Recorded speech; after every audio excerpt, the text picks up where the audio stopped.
My work is engaged in a feminist politics, and that's kind of, my agenda when I'm working. And so I, think of concepts and situations that I want to create, and then I work out how to do them. There's 3 works in the show: the circle of chairs on a blue carpet.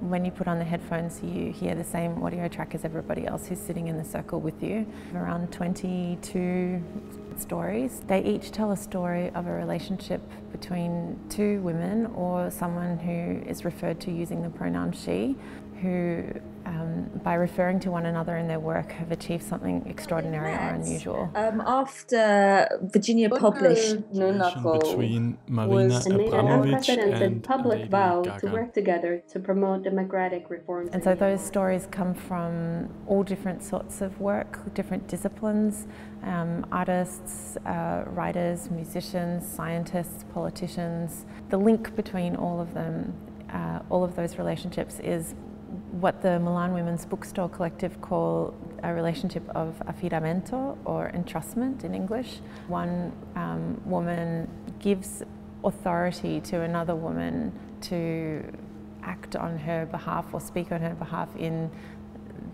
some kind of symbolic order. The differences between the women, their differences in accesses to power, competence, age, resources, are a reason for them to work together.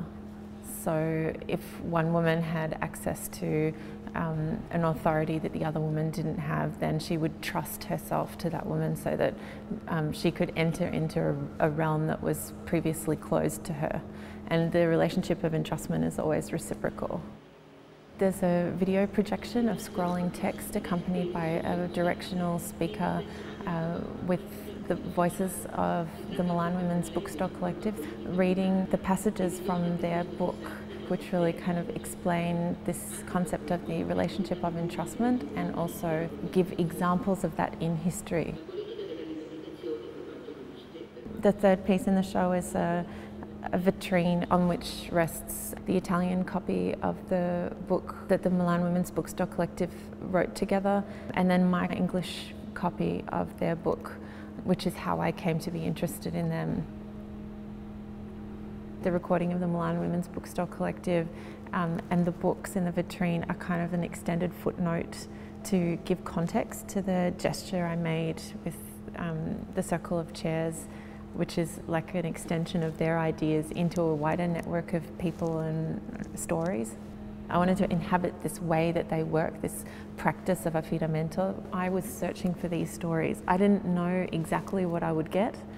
Some of them I solicited, like the Virginia Woolf and Vita Sackville West one. I contacted a biographer and who'd written a book on Virginia Woolf. But then something like the Udguru Nunakal and Judith Wright story, that came out through conversations with people and trying to find a story. Judith Wright was working at the Jacaranda Press when she first wrote her poems, and then she kind of basically organised to publish the first collection of her poems, and then they became more and more involved in the same activist struggles together. Judith supported the publication of Udguru Nunakal's first collection of poetry called We Are Going, recognised as a watershed in Australian poetry. I want our world to celebrate difference and to provide ways for differences between people to be, a celebrated part of our culture. I tried really hard to make the work accessible to everybody, and I also really wanted to, include as many men in my work as well. I want the project of making sexual difference a kind of equivalent place from which to speak in our culture, something that everybody can participate in and that everyone should participate in.